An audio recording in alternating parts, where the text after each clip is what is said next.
सभी लोगों को बहुत बहुत नमस्कार। होप सो सब लोग बढ़िया होंगे। ठीक है, तो काफ़ी सारे बच्चों की एक क्वेरी आ रही थी, सर लास्ट 1 मंथ की क्या स्ट्रेटजी होनी चाहिए। लास्ट मंथ चल रहा है सर प्रिपरेशन का। ठीक है, IUKM एग्जाम है सर हमारा 8 सितंबर को।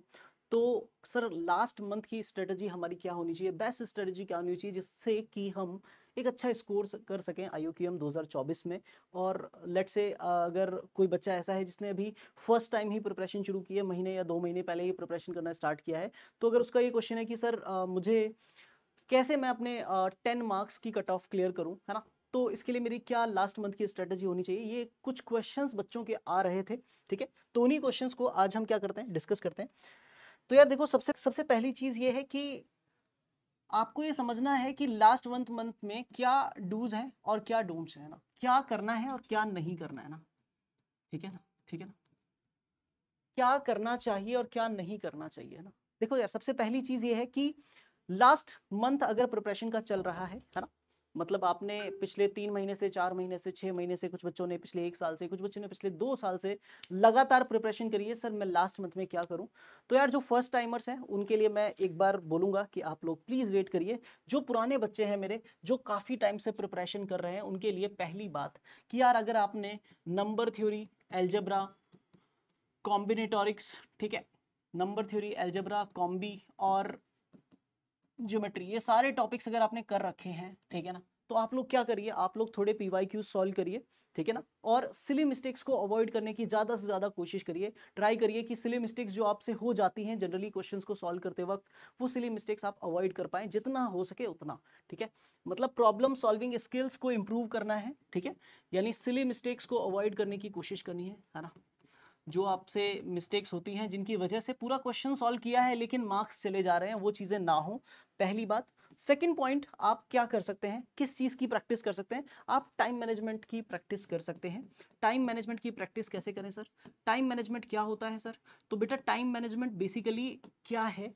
कि आप जब 3 घंटे का एग्जाम देने बैठते हो, है ना, क्योंकि आपको पता है IUKM का एग्जाम 10 बजे से लेकर 1 बजे के बीच में होगा। तो पहली चीज ये है कि जब आप एग्जाम देने बैठते हो तो 3 घंटे में पूरा पेपर सॉल्व नहीं हो पाता, कोई बात नहीं, पूरा पेपर बहुत कम लोगों का सॉल्व होता है। दूसरी बात यह है कि सर हमारा इतना भी पेपर सॉल्व नहीं हो पाता कि हम कट ऑफ क्लियर कर जाएं, राइट। तो ये प्रॉब्लम से कैसे कैसे ऊपर उठें सर, क्योंकि हम जिस क्वेश्चन को सिलेक्ट करते हैं वो क्वेश्चन हम सॉल्व करने बैठते हैं, और उस क्वेश्चन को सॉल्व करते करते करते करते काफ़ी सारा समय बीत जाता है। और कट ऑफ के लिए अगर मान लीजिए 20 नंबर की या 22 नंबर की हमारे रीजन की कट ऑफ जाती है, तो वो कट ऑफ हमारे से क्लियर नहीं होती है। लास्ट ईयर भी मेरे साथ यही हुआ था। अगर ऐसा आपका कुछ है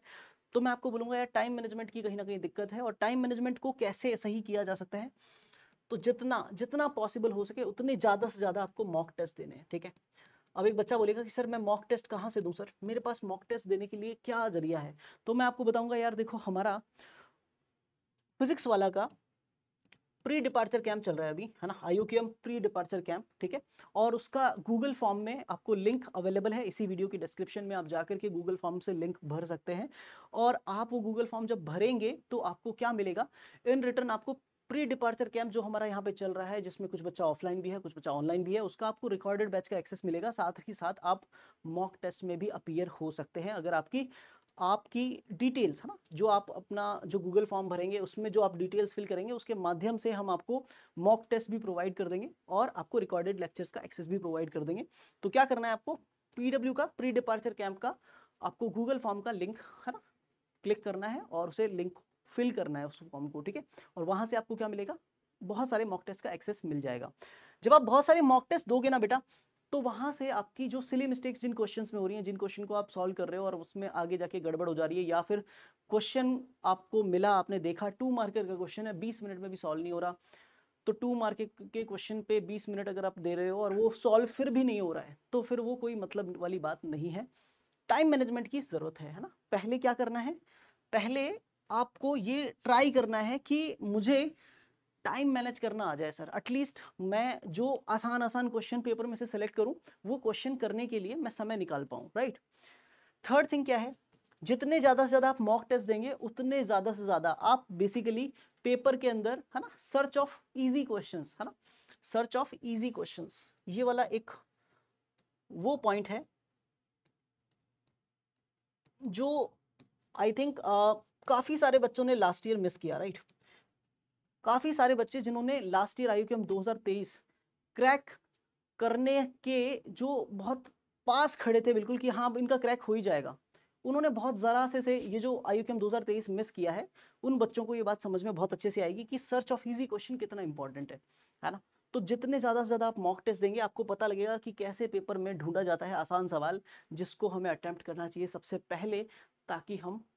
अच्छे से मचा सकें, अच्छा मार्क्स ला सकें, कट ऑफ क्लियर कर सकें, राइट। तो करना क्या है, नंबर थ्योरी, अलजेब्रा, कॉम्बी, जियो अगर आपने कंप्लीट कर लिया है तो आप सिली मिस्टेक्स को अवॉइड करने के लिए ट्राई करिए, ज्यादा से ज्यादा प्रैक्टिस करें, है ना, ज्यादा से ज्यादा प्रैक्टिस, है ना, प्रैक्टिस करनी है अच्छे से। प्रैक्टिस करने के लिए क्वेश्चंस कहाँ से आएंगे, आप PYQs उठाइए ज्यादातर, और जो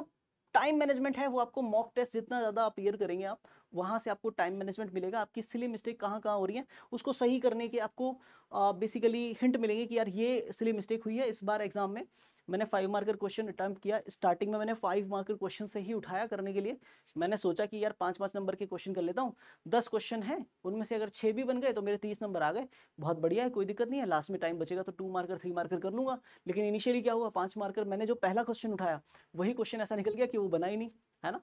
उससे मोटिवेशन डाउन हुआ। फिर दूसरा आसान था लेकिन फिर भी नहीं बना, क्योंकि मोटिवेट तो मैं रहा ही नहीं उसमें फिर आगे, है ना। तो वो वाली चीजें जिनके साथ हो रही हैं वो बच्चा क्या करे, प्रैक्टिस करे, है ना, जिसने चारों टॉपिक्स अच्छे से प्रिपेयर कर रखे हैं, प्रैक्टिस करे, मॉक टेस्ट दे। और मॉक टेस्ट के लिए आप PW का प्री डिपार्चर कैंप, है ना, का आप गूगल फॉर्म भर सकते हैं, वहां से आपको एक्सेस मिल जाएगा। आप इजी क्वेश्चन को सर्च करना शुरू करें, mock test, different mock test दें और उनमें इजी क्वेश्चंस को सर्च करने की प्रैक्टिस करें। एटलीस्ट लास्ट 15 डेज जो हैं, एटलीस्ट लास्ट 15 डेज में आप रोजाना एक टेस्ट तो जरूर देना, 1 टेस्ट डेली, है ना, रोजाना एक टेस्ट आप जरूर अपीयर करें एक टेस्ट में, ठीक है। काफी सारा बच्चा ऐसा है जो हमारे साथ वर्कशॉप में जुड़ता है, उस बच्चे का वर्कशॉप के हर दिन, है ना, प्री डिपार्चर कैंप में हर दिन सुबह पहले एक टेस्ट होता है, उसके बाद में क्लासेस वगैरह पूरा शेड्यूल रहता है। बट हाँ, मैं यही कहूंगा कि वो एक टेस्ट डेली क्या करेगा, वो एक टेस्ट डेली बेसिकली उस बच्चे को उस लेवल पे सोचने पे लेकर के जाएगा जिस सोच की जरूरत है IUCAM को क्लियर करने के लिए, राइट। एक माइंड सेट होता है एग्जाम में बैठने से पहले, है ना, और वो माइंड सेट हो सकता है आपने पहले दिन टेस्ट दिया नहीं बना, दूसरे दिन दिया नहीं बना, लेकिन आपको धीरे धीरे अपनी गलतियों से आप सीखते जाएंगे, और जब डे 15 तक आप पहुंचेंगे तब आपको पता होगा कि मैं कहाँ कहाँ सिली मिस्टेक करता हूँ, क्या क्या मेरी क्वेश्चन को सेलेक्ट करते टाइम गलतियां होती हैं, कौन से क्वेश्चन मुझे सेलेक्ट करने पे मुझे मार्क्स नहीं मिले, कौन से क्वेश्चन मैंने सेलेक्ट किए तो मुझे मार्क्स मिले। वो सारी चीजें बच्चा जितनी ज्यादा टेस्ट देता है उतना ज्यादा सीखता जाता है, राइट। तो करना क्या है, ये 3 पॉइंट्स उन बच्चों को फॉलो करने हैं जो बच्चे, है ना, बहुत पुराने टाइम से हमारा IUCAM की प्रिपरेशन कर रहे हैं, ठीक है। कुछ बच्चे ऐसे हैं जो फर्स्ट टाइमर है ना सर, फर्स्ट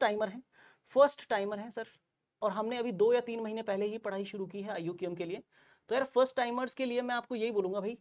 कि आपने अगर 2 टॉपिक अच्छे से अपने स्ट्रॉन्ग कर लिए हैं, है ना, 2 टॉपिक अगर आपने अपने अच्छे से स्ट्रॉन्ग कर लिए हैं, चाहे वो नंबर थ्योरी ज्योमेट्री हो, चाहे वो नंबर थ्योरी कॉम्बी हो, चाहे वो अलजेब्रा कॉम्बी हो, चाहे वो नंबर थ्योरी और अलजेब्रा हो, कोई भी 2 टॉपिक अगर आपने 4 में से प्रिपेयर अच्छे से कर लिए हैं, तो बाकी जो 2 टॉपिक बचे हैं उन पर थोड़ा सा बेसिक नॉलेज आपको लेना चाहिए, क्योंकि अगर इजी क्वेश्चन आएगा तो इजी क्वेश्चन को ग्रैब करने के लिए आपको बाकी टॉपिक्स के बेसिक नॉलेज जरूर होनी चाहिए। यानी प्रिपेयर तो चारों टॉपिक्स ही करने हैं ना, ठीक है ना, prepare all 4 topics, prepare all 4 topics,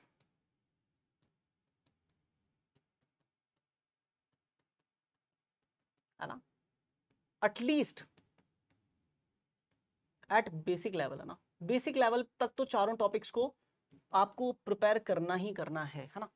और जब आप बेसिक लेवल पे चारों टॉपिक्स को अचीव कर लेते हो, आप PYQs सॉल्व करिए, ठीक है, PYQs आप लगाइए, पुराने पेपर्स को आप सॉल्व करिए, ठीक है। उसके बाद में थर्ड पॉइंट, दोनों ही कंडीशन में सेम है कि आप सर्च ऑफ इजी क्वेश्चन पे ध्यान दीजिए, ठीक है, सर्च ऑफ इजी क्वेश्चंस पे ध्यान दीजिए, ठीक है। इजी क्वेश्चंस पे आप जितना ज्यादा ध्यान देंगे उतना ज्यादा आपको फायदा मिलेगा। इजी क्वेश्चन पे ध्यान देने के लिए आपको मॉक टेस्ट की जरूरत पड़ेगी। मॉक टेस्ट कहां से मिलेंगे, अगेन मैं बोल रहा हूं, मॉक टेस्ट आपको PW के प्री डिपार्चर कैंप, जिसका गूगल फॉर्म लिंक आपके पास अवेलेबल है, गूगल फॉर्म लिंक आपके पास अवेलेबल है, इसी वीडियो के डिस्क्रिप्शन में जाइए और उस फॉर्म को फिल करिए, ठीक है। और ये जो इसमें बहुत सारे मॉक टेस्ट हैं, डेली एक मॉक टेस्ट हो रहा है, तो वो मॉक टेस्ट आप अच्छे से अटेम्प्ट कर पाएँ, इसके लिए वहाँ पर लिंक अवेलेबल है, जुड़िए और मॉक टेस्ट दीजिए, ठीक है। क्या नहीं करना है सर, क्या नहीं करना है इस समय, है ना, लास्ट के जो ये दिन बचे हैं, लास्ट मंथ में भी कुछ ही दिन बचे हैं, सर क्या नहीं करना है यार। डोंट्स में मैं पहली बात बोलूँगा क्या नहीं करना है। मैं अगर मान लीजिए कोई भी टॉपिक ऐसा है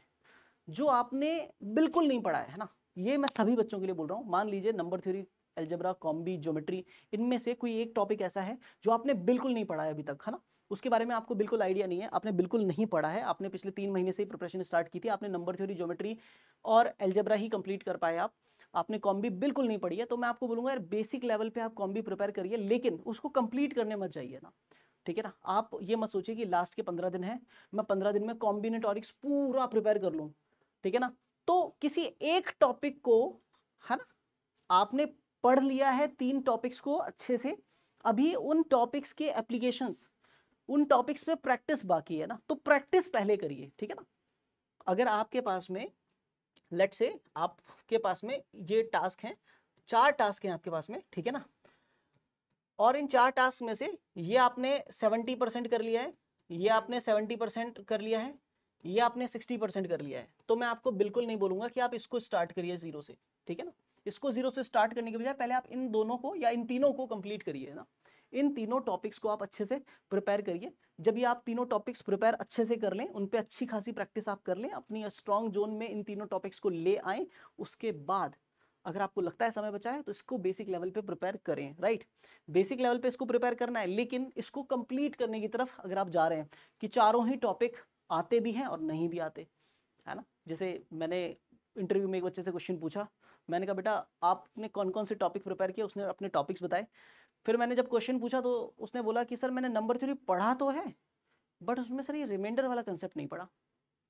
फिर मैंने जब नंबर थ्योरी में से दूसरा क्वेश्चन पूछा तो कहता है सर मैंने नंबर थ्योरी पढ़ा तो है, लेकिन मैंने उसमें से डायोफेंटाइन इक्वेशन नहीं पढ़ा।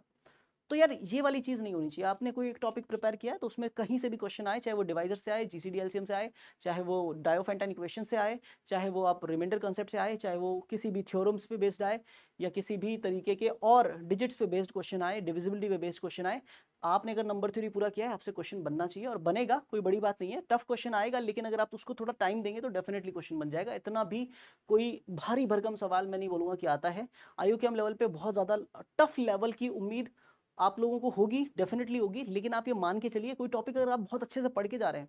तो यार उस पे से 4 क्वेश्चन उस चैप्टर में से आ रहे हैं ना, तो 3 तो आपके बनने चाहिए, और वो बहुत आसानी से बनेंगे, कोई बड़ी बात नहीं है, ठीक है। तो आपको क्या करना है, अगर आपके 3 टॉपिक पे आपकी कमांड है तो चौथा टॉपिक अगर आपने स्टार्ट नहीं किया तो उस पे, है ना, उसको बेसिक लेवल पे कर लो, ठीक है, बट उसको कंप्लीट करने की तरफ मत जाओ, इनकी प्रैक्टिस कंप्लीट करो, ठीक है ना। ये आपको अच्छे से मार्क्स दिलाएंगे, राइट। दूसरी बात क्या नहीं करना है ना, एक तो किसी भी क्वेश्चन को, है ना, क्वेश्चन को क्वेश्चन ही समझना है ना, क्वेश्चन इज क्वेश्चन, हाँ ठीक है ना, क्वेश्चन इज क्वेश्चन, ठीक है ना, क्वेश्चन क्वेश्चन है, ठीक है भाई, क्वेश्चन चैलेंज नहीं है। क्वेश्चन मरने मारने वाली कंडीशन मत खड़ी कर देना कि यार ये नहीं हुआ ना तो आज मैं घर ही नहीं जाऊंगा, है ना। IUCAM मेरा मतलब सपना है, मेरे से पहला सवाल तो बनना ही चाहिए यार, पहला नहीं बन रहा है मेरे से क्वेश्चन बताओ यार, तो ऐसा नहीं होना चाहिए। आपको किसी क्वेश्चन को क्वेश्चन ही समझना है, पहला नहीं बन रहा दूसरे की तरफ जाओ, दूसरा नहीं बन रहा तीसरे की तरफ जाओ, पहले सर्च करो, आप अपने क्वेश्चंस ढूंढो कि मेरे लिए कितने क्वेश्चंस एग्जामिनर ने इस एग्जाम सेट में रखे हैं, आप अपने क्वेश्चन ढूंढो। आपने मान लीजिए पूरे पेपर में से 30 सवाल में से आपने 8 क्वेश्चन सेलेक्ट कर लिए कि यार ये 8 क्वेश्चन है जो मुझे लग रहा है कि मैंने जितना पढ़ा है उससे हो जाएंगे, तो पहले आप उन 8 क्वेश्चन को सॉल्व करो, है ना। किसी क्वेश्चन को बहुत ज़्यादा, है ना, हाँ क्वेश्चन इज क्वेश्चन, राइट, उसको ईगो पे लेने की जरूरत नहीं है। थर्ड पॉइंट क्या है, थर्ड पॉइंट भाई कीप काम, ठीक है, keep calm and score well, ठीक है, स्कोर गुड, ठीक है। आप धैर्य रखिए, ठीक है, अच्छा स्कोर आएगा, ठीक है, धैर्य रखिए, पेशेंस रखेंगे ना आपका अच्छे मार्क्स बन जाएंगे, डोंट वरी, है ना। हाँ यही निंजा ट्रिक है, आप लोग करिए, अच्छे से पेपर को अटेम्प्ट करिए। और बेसिकली यार ये मॉक टेस्ट जो है ना, आपके जो मॉक टेस्ट हैं, इन मॉक टेस्ट से डेली जब आप मॉक टेस्ट दे रहे हैं ना तो डेफिनेटली आपकी थिंकिंग एबिलिटी इतनी स्ट्रांग हो जाएगी, आप पेपर जैसे ही आपको मिलेगा उस दिन 10 बजे आप पेपर में ढूंढोगे, सर ये 10 सवाल हैं जो मेरे से अभी तुरंत बनवा लो, तुरंत बन जाएंगे। आप उन 10 सवाल को लेके बैठे होगे उनमें से मुझे पता है कि सिली मिस्टेक भी अगर एक आधे में आप करते हो तो 8 क्वेश्चन तो किसी भी हालत में आप सही कर दोगे, है ना। उसके बाद में भी आपके पास टाइम बचेगा, उसके बाद में उसमें पेपर में और भी अपॉर्चुनिटीज होंगी, आप उन अपॉर्चुनिटीज को फिर से ग्रैब करने की तरफ फिर से आगे बढ़ेंगे और क्वेश्चन सॉल्व करेंगे, डेफिनेटली मार्क्स अच्छे आ जाएंगे, राइट। तो क्या नहीं करना है ना, बिल्कुल आपको किसी क्वेश्चन को ईगो पे नहीं लेना है ना, ईगो पर नहीं लेना है, ईगो पर नहीं लेना है, ठीक है। क्वेश्चन इज क्वेश्चन, राइट, उसको ईगो पे नहीं लेना, ठीक है। एंड अच्छा स्कोर करने की जो ट्रिक है वो यही है कि आप धैर्य बनाए रखें पेपर में, है ना। ऐसा नहीं होना चाहिए कि पहला क्वेश्चन, मैंने 8 क्वेश्चन सेलेक्ट किए थे सॉल्व करने के लिए, उसमें से पहला ही नहीं बन रहा तो दूसरे पे जाइए, तीसरे पे जाइए, है ना। Opportunities are always there, right, बस आपको ग्रैब करनी है, आपको ढूंढना है कौन सा क्वेश्चन मेरे लिए बना है, उसको सॉल्व करना है, राइट, ठीक है। चलिए, आई थिंक यही स्ट्रेटजी आप फॉलो अगर करेंगे तो डेफिनेटली जिस दिन रिजल्ट आएगा, आप भी यही हैं, मैं भी यही हूँ, आपके खुद के मैसेजेस आएंगे मेरे टेलीग्राम में भर भर के कि सर हो गया, सर हो गया, सर फाइनली हो गया, क्योंकि मैंने तो लास्ट 2 महीने से प्रिपरेशन स्टार्ट की थी, मेरा फिर भी हो गया, स्ट्रेटजी फॉलो की, डेफिनेटली होगा, है ना। चलिए, लास्ट इंडिपेंडेंस डे के बहुत सारे ऑफर्स चल रहे हैं, है ना, आप लोगों के लिए बहुत सारे इंडिपेंडेंस डे के ऑफर हैं सारे बैचेस पे लगभग, है ना। ऑफर प्राइस है, एक्चुअल प्राइस और ऑफर प्राइस आपको दिख रहा होगा, बहुत सारा डिफरेंस है, तो जाइए फटाफट, और वेट किस बात का, है ना, जाइए और अपने जो भी आपने बैच सोच रखा है उस बैच को खरीदिए। Thank you, thanks to everyone, bye.